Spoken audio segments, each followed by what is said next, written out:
Welcome to Morning Vibes with Dr. Jerry the First, episode 157. It's Saturday, the 17th day of February in the year 2018. My names are Dr. Jerry the First Oguzie, and today I am looking at certain factors that you need to start doing in order to be successful. It's titled, Stop Doing These and Be Successful.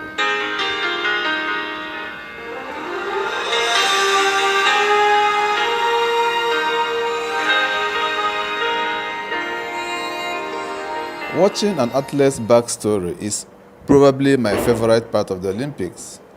I got chills seeing Chloe Kim win the gold the other day. So inspiring what she's accomplished and what she's been through to get to that point. Most competitive athletes know much about intense training sessions, overcoming injuries, and pushing their bodies to the absolute limit. But in the end, it's all worth it when they reach their goal and their hard work pays off. It makes me think about sports psychology and how the athlete mentality can apply to other areas of our lives. Our performance on and off the field is directly related to our state of mind. The most successful athletes are not necessarily the most talented, but they are the ones who have a strong work ethic, positive attitude, and don't let fear stop them from reaching their full potential. This concept also applies to the workplace. The most valuable employees are not necessarily the most talented. They are the ones who are hardworking, passionate, and positive. And it is these people who are also the most successful.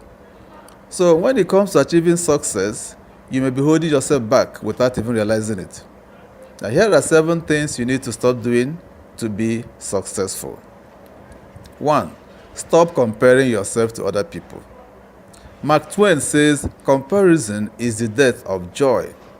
First, it's important to understand there's a fine line between admiration and idealization. There's nothing wrong with looking at someone else's success as a way to inspire you. That's healthy comparison. For example, when I think about best-selling authors, I'm not envious, but I admire their accomplishments and look at their success as a goal. I don't beat myself up because I haven't written a bestseller at this point in my life. The problem arises when comparison leads to feelings of unworthiness, when we compare ourselves to others who we perceive as having more and doing more. This is what makes us feel like we are coming up short. The sad truth is that when we have this mentality, we end up chasing things. Beauty, money, fame. Those things will bring us happiness in the long run. So focus on your progress and make sure your yardstick of success is of your own making and not your neighbors or society's expectations. 2. Stop chasing perfection. Geoffrey Fisher says, when you aim for perfection, you discover it's a moving target. Do you feel like you are never satisfied with your performance? Are you obsessed with being the best? Perfectionists often have a distorted view of reality, setting their sights too high and setting themselves up for failure. While it is good to strive for excellence, perfectionists often take it one step too far, spending too much time on one task, which ultimately makes them less productive. It's in our failures, not our successes, that we learn the most about ourselves. If you are not willing to accept our weaknesses, we will never work to improve those areas and won't grow as individuals. 3. Stop saying yes to everyone about everything. Paulo Coelho says, when you say yes to others, make sure you are not saying no to yourself. Research shows that being a people pleaser leads to higher levels of stress, anxiety, and burnout. We live under this misconception that saying yes, being available, always at the beck and call of other people makes us a better person. But in fact, it does quite the opposite. According to Susan Newman, a social psychologist and the author of the book of No, saying no doesn't mean you're being selfish. It means you respect yourself. By setting boundaries and standing up for your beliefs, others will respect you as a result. 4. Stop spending time with negative people. Jim Rohn says you are the average of the 5 people you spend the most time with. I had a friend several years ago who loved to vent, he loved to talk. We would sit for hours over a bottle of wine, and he complained about everything going wrong in his life. As his friend, of course, I wanted to help him. But it got to a point when I started to feel like I have become his therapist. And by then, I wasn't yet a doctor. His negative energy always left me emotionally drained. Not surprisingly, I had to start pulling back. And I found out that the moment I started to take a back step and distance myself, I started to feel better. Many of us don't realize that who we spend time with influences and shapes who we become. Surround yourself with people who bring out the best in you. 5. Stop overthinking. Karen Salmonson says, worrying about how things might go wrong does not help things to go right. Do you know that our brains produce as many as 70,000 thoughts each and every day? But do you know, unfortunately, that out of these 70,000 thoughts, 80 to 90% of them are negative? You can imagine what we can do if the reverse is the case, where 80 to 90% of our thoughts are positive thoughts. While it may be human nature to dwell on the negative, you do not, in fact, have to dwell on it. You have choice, you have control over what you choose to think about. Thoughts only have as much power as you give them.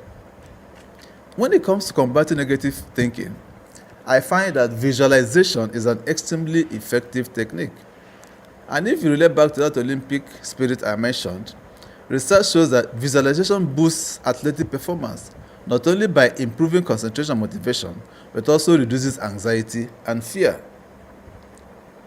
When you can see the end, or you can see the future of what you are doing today, that's visualization. And that will propel you towards achieving that future. 6. Stop putting yourself down. Buddha says, what you think, you become. What you feel, you attract. And what you imagine, you create. No one judges you more than you judge yourself. So let go of self-criticism. Don't think that people are all about you. No. Everybody is minding their own business. People have their own challenges. People are on their own races. So don't bother about who is looking and who is not looking.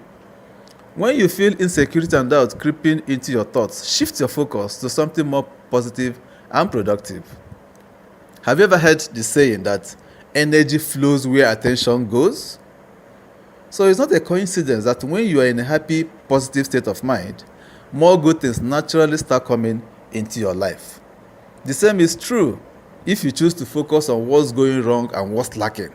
You'll always be unhappy, always wanting more.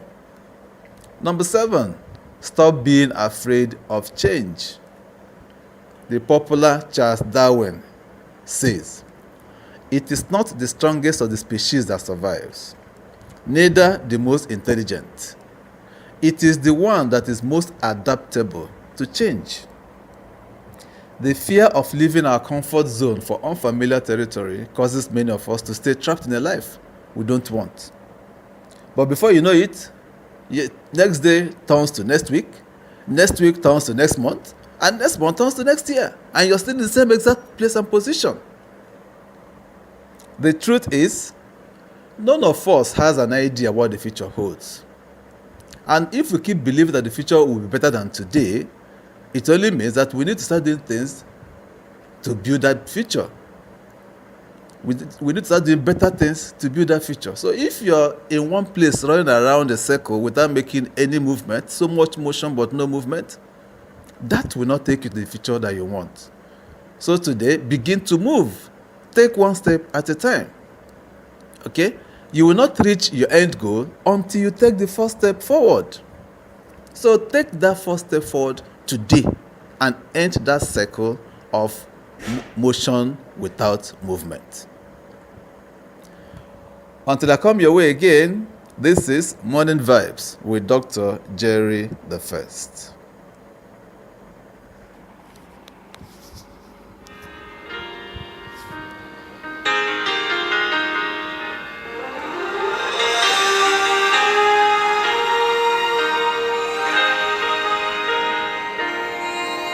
This program is powered by Topitup Media and Communication, Nigeria. All rights reserved. Thank you for listening to this broadcast today. I know you have been blessed. And because you have been blessed, help us to get others blessed. Share this broadcast to your friends on your social media sites: Facebook, Twitter, LinkedIn, Google+, Instagram, Snapchat, whichever you belong to. Share. Sharing is caring, and loving is also caring. Also, subscribe to our channel, and right beside the channel subscription is the bell. Okay, click on that bell so that we can send you notification whenever a new broadcast is made. We have our Facebook page. Also like us on Facebook. And you can also read the text. If you want to read this text, please visit our blog. The links to our blog and to our Facebook page are right down here in the description box. Also, drop us comments. We would like to know what you think about the subject matter, about this program in its entirety. Give us ideas. If you want us to speak on anything, mention it, write it for us, and we will prepare and speak on it. Have a nice day.